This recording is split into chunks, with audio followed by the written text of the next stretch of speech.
देख रहे कि निरंतर भारतीय जनता पार्टी में लोग शामिल हो रहे हैं और आप लोगों के समक्ष नियमित रूप से हमारे ज्वाइनिंग का कार्यक्रम चलता रहता है।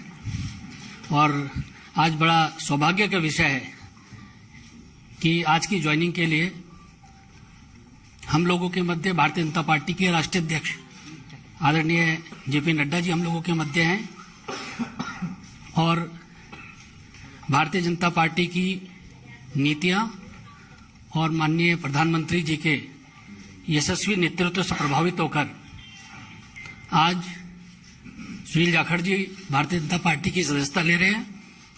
आप सब लोग जानते ही हैं, बहुत लंबे समय से पंजाब की राजनीति और देश की राजनीति में आदरणीय जाखड़ जी सक्रिय रहे हैं।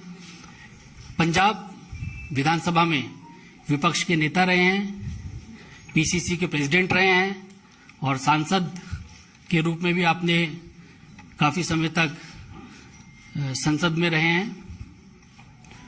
हम लोग भारतीय जनता पार्टी परिवार में आपका स्वागत करते हैं और इस अवसर पर मैं पार्टी के राष्ट्रीय अध्यक्ष आदरणीय जेपी नड्डा जी से आग्रह करता हूं कि जाखड़ जी को भारतीय जनता पार्टी की सदस्यता की पर्ची और उनका पार्टी में स्वागत करें।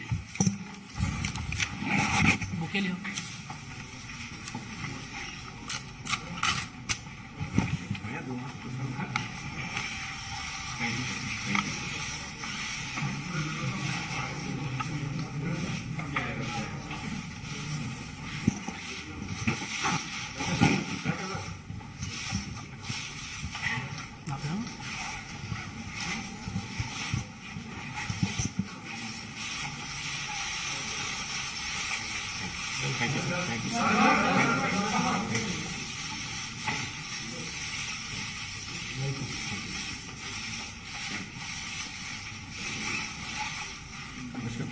हम भी आपको महसूस करेंगे।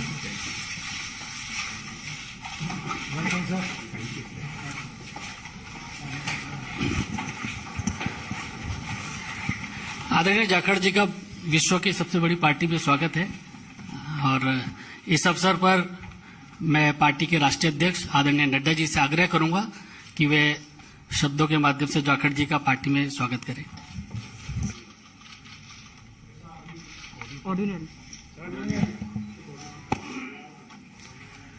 जैसा अभी अनिल बलूनी जी ने आपके सामने इस विषय को रखा है कि सुनील जाखड़ जी भारतीय जनता पार्टी की सदस्यता लेकर भारतीय जनता पार्टी में शामिल हुए हैं, मैं अपनी ओर से और पार्टी के करोड़ों कार्यकर्ताओं की ओर से उनका भारतीय जनता पार्टी में स्वागत करता हूं, अभिनंदन करता हूं।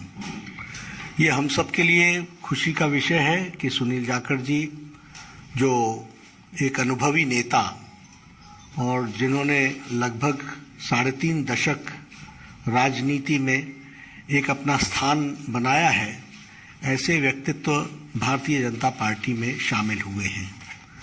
आपने कई जिम्मेवारियां निभाई हैं, प्रदेश के कांग्रेस के एक समय अध्यक्ष भी रहे, एलओपी भी रहे, लोकसभा में भी रहे, विधानसभा में लंबे अरसे तक रहे और एक अपनी खास छवि पार्टी से अलग हट करके आपने स्थापित की और किसानों के नेता, युवाओं के दिलों में जगह एक ईमानदार छवि के साथ आपने कई जिम्मेवारियों पर काम किया है।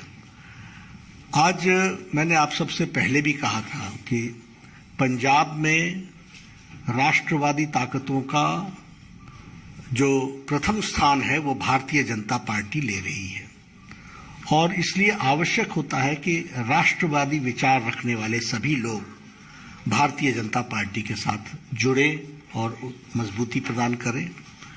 Punjab is a border state, more than 550 kilometers border is along with Pakistan. There are issues related to drugs, there are issues related to terrorism, there are issues where it is the The endeavor from the Pakistan side is to make it a gateway for all activities which is going on, which may be which may be detrimental to India. तो ऐसे में राष्ट्रवादी ताकतों का मजबूत होना पंजाब में आज की आवश्यकता है। और आज पंजाब में भारतीय जनता पार्टी ऑपोजिशन की आवाज बनकर के आ रही है। और इसीलिए मैंने उस समय भी कहा था कि बहुत लोग कांग्रेस से और अकाली दल से भी, जो भी राष्ट्रवादी ताकतों के साथ जुड़ना चाहते हैं, वो भारतीय जनता पार्टी के साथ आना चाहते हैं। इस कड़ी में मैंने पहले कहा कि एक अपनी छवि रखने वाले ऐसे सुनील जाखड़ जी ने आज भारतीय जनता पार्टी की सदस्यता ली है। और मुझे पूरा विश्वास है कि वह हम सबके साथ मिलकर के हम पंजाब को एक नए मुकाम पर ले जाएंगे और राष्ट्रवादी ताकतों को मजबूत करने में उनका अनुभव का हम सदुपयोग करेंगे। और पार्टी मजबूत होगी पंजाब को मजबूत करने के लिए, पंजाब को मजबूती प्रदान करने के लिए, और उसमें सुनील जाखड़ जी का विशेष योगदान रहने वाला है। मैं पुनः आपका अभिनंदन करता हूं, स्वागत करता हूं, और मैं निवेदन भी करूंगा सुनील जी से कि आप जरूर कुछ अपने उद्गार कहें। और बहुत बहुत धन्यवाद आदरणीय बीजेपी के अध्यक्ष नड्डा साहब, जो आपने मुझ जैसे व्यक्ति को माननीय प्रधानमंत्री नरेंद्र मोदी जी, माननीय देश के गृह मंत्री अमित शाह जी, उनके साथ उनकी सहमति से मुझ जैसे व्यक्ति को आज अपनी पार्टी में शामिल होने का ये मौका दिया। मैं आभारी हूं मंच पे जो मौजूद हमारे प्रभारी अनिल बालूनी जी हैं। मैं आभारी हूं खास तौर पे प्रवेश वर्मा जी का, जो खास तौर पे इस मौके पे यहां पहुंचे हैं। मैं आभारी हूं अरविंद खन्ना जी का, मैं आभारी हूं मनजिंदर सिंह सरसा जी का, मैं आभारी हूं परमिंदर जी का कि आप सबके सहयोग से आज इस बीजेपी के मंच पे नड्डा साहब की हाजिरी में बीजेपी में शामिल होने का मौका आपने दिया। धन्यवाद नड्डा साहब। आप सभी ये कोई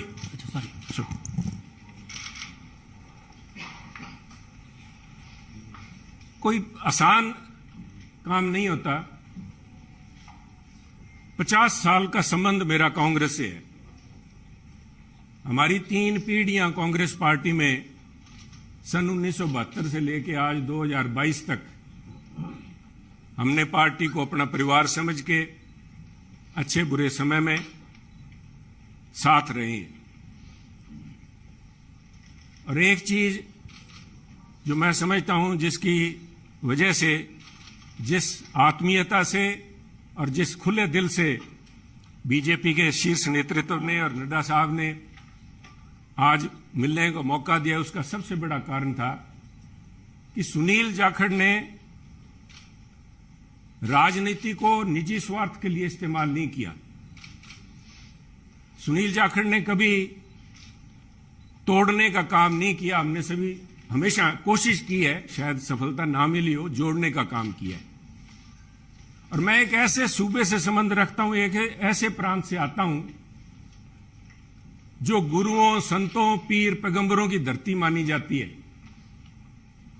अगर राष्ट्रीयता की बात, जैसे नड्डा साहब ने बार बार जिस बात को एम्फेसाइज किया है, आज अगर जहां देश की जरूरत राष्ट्रीयता की भावना की है, वहां अगर राष्ट्रीयता कहीं से चालू होती है, जिसे कहते हैं उर्स्प्रुंग, द बेसिक जेनेसिस राष्ट्रीयता, वो तभी पैदा होती है जब समाज में राष्ट्रीयता की भावना हो, एकजुटता की भावना हो। और पंजाब का मूल मंत्र ये रहा है, गुरु साहब ने, गुरु नानक देव जी ने सर्व साझीवालता की बात कब की थी? आज भी उस पर पहरा देने के लिए पंजाबी उसी तरह तत्पर खड़े हैं। अगर सुनील जाखड़ ने आज एक परिवार से 50 साल का रिश्ता तोड़ने की नौबत आई तो कोई आधारभूत बातें थी, किसी कोई व्यक्तिगत झगड़ा नहीं था। झगड़ा राष्ट्रीयता को लेके, पंजाब की अखंडता को लेके, पंजाब की जो भाईचारा है, भाईचारक सांझ है, जिसको कि टेररिज्म AK-47 की गोलियां नहीं तोड़ पाई। जहां आपसी भाईचारे में, चाहे वो सिख हो चाहे हिंदू हो, उनके अंदर किसी किस्म का कोई द्वेष की भावना पैदा नहीं हुई। 25,000 से ज्यादा पंजाबियों ने कुर्बानी दी। पर आप भी गवाह हैं, साहब पड़ोसी दे, आपका तो पड़ोसी सूबा है, आप तो जब हिमाचल से चलते हैं, पंजाब के बीच में से होके जाते हैं, कभी भी कोई फर्क नहीं आया, किसी किस्म का कोई किसी सोच ही नहीं आई। और उसी राष्ट्रीयता की भावना के लिए पहरा दे के सुनील जाखड़ ने अपनी 50 साल की जिंदगी का वही मूल मंत्र था। परंतु दुख इस बात का है, मैं बड़े भरे मन से कह रहा हूं कि आज जब अपने परिवार से नाता तोड़ के दूसरी जगह जब मैं आया हूं यहां पे, तो उसका कारण यह था कि सुनील की आवाज, सुनील को इस बात के लिए कटघरे में खड़ा किया गया कि उसने इस बात का विरोध किया कि आप पंजाब को जाति पाति धर्म के नाम पे नहीं तोड़ सकते, पंजाब को आप परसेंटेज में नहीं दे सकते कि ये अमुक जो धर्म है, अमुक जाति है, अमुक समुदाय है, उसकी परसेंटेज कितनी है, 30% है, 40% है, 15% है। मैं समझता हूं पंजाब एक सूबा है जिसने देश के लिए template has established a template for the country. Every single citizen has the same right as anybody else. सबको बराबरी का, there is no second class citizen in Punjab. और इस भावना को लेके पंजाब अग्रणी सूबा रहा है, चाहे वो हमने देश की सीमाओं पे लड़ाई लड़ी है, चाहे देश के विकास में, हर सूबे प्रांत में पंजाब ने अपना नाम कमाया है। कुछ लोग बात करेंगे क्योंकि हुआ क्या, कोई एक व्यक्ति की बात नहीं है कि एक व्यक्ति ने बोल दिया और संबंध टूट गया। वो कहना कच्ची यारी है, नहीं सर, इस तरह नहीं टूटा करती। ये कोई शीशा नहीं है जो 50 साल का संबंध है। कहते हैं कोई शीशा नहीं है कि पहले हम इंसान हैं, हमने रिश्तों को निभाया है असूलों की तरह, पर जब असूल ही टूट जाएं, जब हम अपने सिद्धांत से हट जाएं, अपनी आइडियोलॉजी से हट जाएं, तो मैं समझता हूं this is a right time to have a rethink. उसको सारा सोचना पड़ता है कि हम जा किस तरफ रहे हैं, आज किस तरफ बढ़े जा रहे हैं। तो उसको लेके मैं समझता हूं कि निर्णय लिया गया। और क्यों निर्णय लिया गया, बीजेपी के पास, मैं क्यों बीजेपी के आपके यहां आज मंच पे बैठा हूं। सब तरह तरह की अटकलें लगाई जा रही थी सुनील को लेके, कयास लगाए जा रहे थे, क्यों बड़ा स्वाभाविक था। जिस दिन से नड्डा साहब आपने देखा कि मैंने गुड बाय बोला, मेरी तरफ से तो गुड बाय 11 तारीख को, जिस दिन मैंने देख लिया कि आवाज के ऊपर पाबंदी लगाने के लिए नोटिस जारी किए जा रहे हैं, तो आवाज नहीं रोकी जा सकती। सुनील को आप पद से हटा सकते हो, किसी से दूर कर सकते हो, सुनील की आवाज गिरवी नहीं रखी जा सकती। आवाज राष्ट्रीयता के लिए उठेगी। परंतु क्या कारण बने न साहब, मैं आज कुछ बातें आपसे शेयर, आपके पास अगर मुझे पता है आपको जयपुर भी जाना है, पर 2 मिनट में लूंगा आपके कीमती समय के। पार्लियामेंट के अलावा मुझे 1.5 साल पार्लियामेंट में काम करने का मौका मिला सरसा जी, पर उसके बाद पार्लियामेंट से बाहर मेरी मुलाकात हुई माननीय प्रधानमंत्री से जब वो पंजाब आए। करतारपुर कॉरिडोर एक बहुत लंबे समय की मांग बलूनी जी, जो सारे सिख समुदाय की नहीं, पूरे पंजाबियों की, जो भी व्यक्ति पंजाब से प्रवेश जी जुड़ा हुआ सबका था कि हमें करतारपुर साहब जाके हमें अपनी बात श्रद्धा नमन करने का, उसकी संभाल का, उस हमारे गुरु घर का हमें को मौका मिले। उस समय यह सौभाग्य था कि मुझे वहां पे प्रधानमंत्री जी के पास बैठ के गुरु का लंगर छकने का मौका मिला, उनसे बात करने का मौका मिला, उनकी भावनाएं समझी। वो तो एक मुलाकात थी, एक मुलाकात से 50 साल के संबंध नहीं टूटते। परंतु मेरा हमेशा ये भावना रही है कि पंजाब कुर्बानियां बहुत दी हैं, टेररिज्म के अंदर कुर्बानियां दी है देश की रक्षा के लिए। जब भी मौका पड़ा है, चाहे जब से धाड़वी पंजाब आने लगे हैं, चाहे उसके बाद पाकिस्तान हो, चाहे चाइना हो, हर पंजाबियों ने कुर्बानियां दी हैं। और उस कुर्बानियों को चलते मेरे एक मानना था हमेशा ही कि भी मौका लगा तो प्रयास करेंगे कि पंजाब को एक स्पेशल स्टेट का स्टेटस दिया जाए। नड्डा साहब, कागजों में तो अभी फॉर्मली नहीं दिया गया, कॉन्स्टिट्यूशनली तो नहीं दिया गया, बहुत सी मजबूरियां, सरकारों की वक्त की मजबूरियां होती हैं, परंतु मेरा मानना है कि व्यवहारिक तौर पे माननीय प्रधानमंत्री ने पंजाब को स्पेशल स्टेटस दे दिया और उसका जीता जागता सबूत है जब माननीय प्रधानमंत्री ने लाल किले पे हिंद की चादर गुरु तेग बहादुर जी का 400वां प्रकाश दिवस मनाया, तो मैं समझता हूं कि उनके जो सबसे ज्यादा कट्टर विरोधी थे उन्होंने भी अपने दिल में स्वीकार किया कि वो पंजाब की नब्ज समझ गए। पंजाब की जो भावना है कि पंजाबी मिलजुल के मानस की जात सब एक को पहचानबे, कहां कश्मीर के पंडितों को लेके चाहे आज तक संघर्ष चल रहा है, कब गुरु साहब ने यहां पे इन मुगलों के पास आके अपनी कुर्बानी दी थी। और मैं समझता हूं उस भावना को नमन है, उस भावना को जितना भी कहें, चाहे बहुत से माननीय प्रधानमंत्री ने अपने कार्यकाल के दौरान बहुत से ऐसे काम किए हैं, पर एक पंजाबी के तौर पे मैं, शायद किसी को अच्छा ना लगे, मैं समझता हूं ये जो उनका एक कदम था, ये एक इज अ लैंडमार्क। इसने अपने आप लोगों की भावनाएं, लोगों की आज भावनाएं उनके साथ जुड़ी, और मैं समझता हूं कि आज मेरा यह सौभाग्य है कि पंजाबी होने के नाते और गुरु साहब की उस धरती से आते हुए, जैसे गुरु नानक देव जी के बारे में अल्लामा इकबाल ने कहा था कि फिर उठी सदा आखिरी एक तौहीद की पंजाब से, मर्दे कामिल ने जगाया हिंद को फिर ख्वाब से। आज मैं समझता हूं फिर वही भावना पंजाब से लेके यहां पे उस भावना, उस अलग की, उस ज्योति की एक, उसको लेके मैं आज बीजेपी में आया हूं। और मैं समझता हूं कि आप लोगों के सहयोग, आपके मार्गदर्शन, माननीय प्रधानमंत्री अमित शाह जी के मार्गदर्शन में अगर मैं रत्ती भर भी देश में और पंजाब के लिए उस अखंडता को कायम रखने में कामयाब होता हूं तो मेरा जीवन सार्थक मैं मानूंगा। आपका बहुत बहुत धन्यवाद। जय हिंद, जय हिंद साहब। इस कार्यक्रम में शामिल होने के लिए आदरणीय राष्ट्राध्यक्ष जी का बहुत बहुत धन्यवाद, और मीडिया के सभी साथी, बहुत कम समय में आप सब लोग आए, आप सबका बहुत बहुत धन्यवाद।